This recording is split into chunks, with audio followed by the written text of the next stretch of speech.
शौनक जी और प्रश्न करते हैं। यहाँ पर जो शौनक ऋषि प्रश्न करते हैं वो सिर्फ उनका प्रश्न नहीं है सूत जी से, वो हम सब संसारियों के सबके प्रश्न हैं। और इसलिए पूरी भागवत में प्रश्न और उत्तर चलते हैं, और यदि विधिवत तरीके से बता दिए जाए तो लोगों के सारे निराकरण हो जाते हैं। कहते हैं कि अज्ञान ध्वांत विध्वंस कोटि शोर सम प्रभा सूताख्यायी कथा सारम मम कर्ण रसायनम। हे महाराज, हम सबके हृदय में अज्ञान का महान अंधकार भरा हुआ है। बाहर जो अंधेरा होता है, जैसे अब रात हो गई है, अंधेरा हो गया तो सुबह सूरज निकलेगा तो तुरंत अंधेरा चला जाएगा। अभी एक दीपक भी जला दिया तो अंधेरा हटने लगता है। लेकिन इस हृदय के अंधकार को करोड़ों सूर्य भी आ जाएं तो भी दूर नहीं किया जा सकता, ना होगा। ये सूर्यों से नहीं हो सकता, ये किससे होगा? ये तो महाराज प्रभु की कथा का जो ज्ञान अमृत है, अज्ञान का अंधकार ज्ञान के अमृत से दूर होगा और कोई तरीका ही नहीं है। तो हमारे कर्णों को जो प्रिय है कथा, वो आप श्रवण कराइए, और आप ही क्यों कराइए? इसलिए कराइए क्योंकि उन्होंने कहा महाराज किसी के व्यक्ति को कहते हैं कि चिंतामणि मिल जाए तो उसकी सारी चिंताएं दूर हो जाती हैं। यदि चिंतामणि एक ऐसी वस्तु होती है कि वो मणि मिल जाए चिंता, तो वो चिंताएं दूर कर देगी। किसी को चिंतामणिर्लोक सुखम सुरद्रुहो स्वर्ग संपदम, किसी को कल्प वृक्ष मिल जाए तो जो भी कल्पनाएं करेगा वो मिल जाएगा, स्वर्ग के सारे सुख मिल जाएंगे। लेकिन पृच्छति गुरु प्रीतो वैकुंठम योगी दुर्लभम।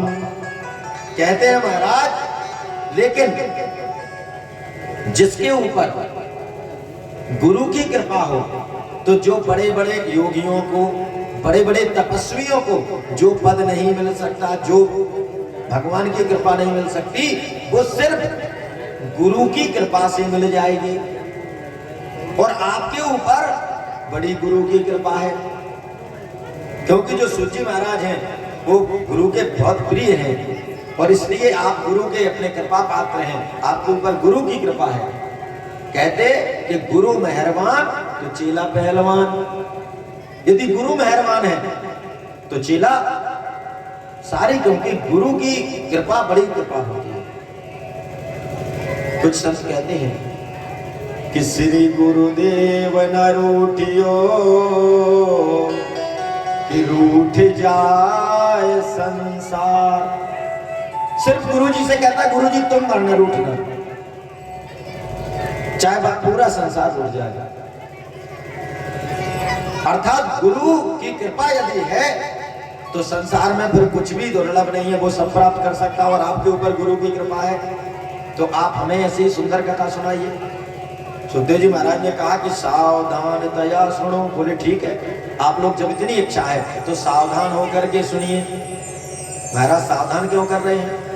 अरे कथा सुना रहे हैं, कोई बंदूक थोड़ी दे रहे हैं कि देख लो सावधानी से पकड़ो, चल ना जाए तो खतरा हो जाएगा। सावधान इसलिए कर रहे हैं कि जब हम लोग कोई कीमती चीज किसी को देते हैं तो सावधान कर देते हैं। शादी में जेवर वाला बैग किसी को देना हो तो कहते हैं इसको ध्यान से रखना, बैग छोड़ नहीं देना, क्योंकि सारा माल पानी इसी में है। इसीलिए यहाँ सावधान कर रहे हैं सुखदेव बाबा कि सावधान होकर के सुनिए। क्यों? जो हम सुना रहे हैं इस समस्त कथाओं का सार है, और जब सार दे रहे हैं तो सावधानी पूर्वक सुनो।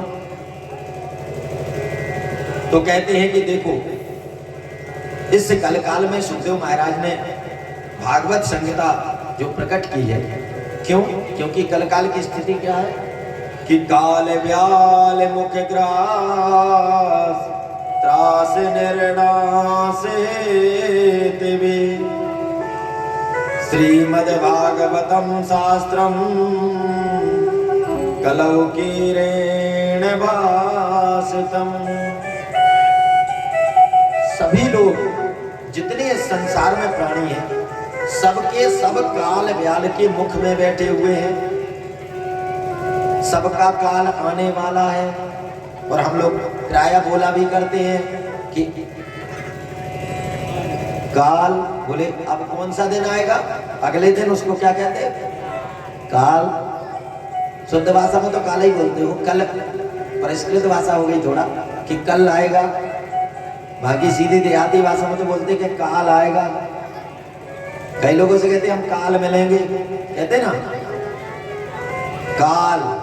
और काल को जानते हैं, काल कौन आ रहा है, बोलो काल। और उसी काल के मुख में सबको हो जाना है सबका। इसलिए सब, किसी को नहीं पता कि किस क्षण किसका काल आ जाए। सब काल के मुख में बैठे हुए हैं। आज रात सो रहे हैं, किसको पता है कि सुबह होगी कि नहीं होगी, पता है क्या, नहीं। महाराज ठीक है, मनुष्य का जन्म मिला, हमें मनुष्य के जन्म का सदुपयोग करना। यहां आ तो गए हैं, लेकिन इस बात को भूल गए कि एक दिन जाना भी पड़ेगा। आए तो हैं, आज तक ऐसा हुआ कि जो आए हों, आपके दादा परदादा कोई 100-150 साल वाले बब्बा यहीं टिके हों, आज तक गए ना हो दोबारा वापस, बोलो क्यों? क्योंकि कहते हैं संसार है। और संसार का मतलब क्या है, संसरति इति संसारा, जो धीरे धीरे सरकता चला जाए उसको कहते हैं संसार। कैसे, पहले छोटा सा बच्चा हुआ, धीरे धीरे उसका बचपन सरक गया, वो बड़ा हो गया युवा, फिर जवानी सरक गई, डंडा लेके चलने लगा, और बुढ़ापा आते आते फिर पूरे बब्बई सरक गए। और कितने बूढ़े बब्बा थे जो सब बहू सरक गई, बब्बा सरक गए, बोलो सरके ना। और अभी कितनी उम्र सरक गई पता चला, सरकते सरकते यहां तक आ गए हो। कथा में नहीं, वहां से खिसकते ये भी सरक के आए हो, घर से यहां तक सरक आए हो। और ये धीरे धीरे उम्र सरकती चली जा रही है। और एक समय आएगा कि पता नहीं कब पूरी हो गई और छुट्टी हो गई। तो जाना तो सबको है। अब जब जाना है, भेजा किस लिए था, वो तभी याद आता है जब तैयारी हो। अब किसी को कहीं बाहर जाना हो, महाराज 1-2 दिन की यात्रा के लिए जाना हो, तो आदमी तैयारी करता है। थोड़ी देर और बैठे, आज पहले दिन बड़ा विलंब हुआ और कल से कथा 6 बजे शुरू हो जाएगी और 9 बजे 9:15 बजे तक चलेगी।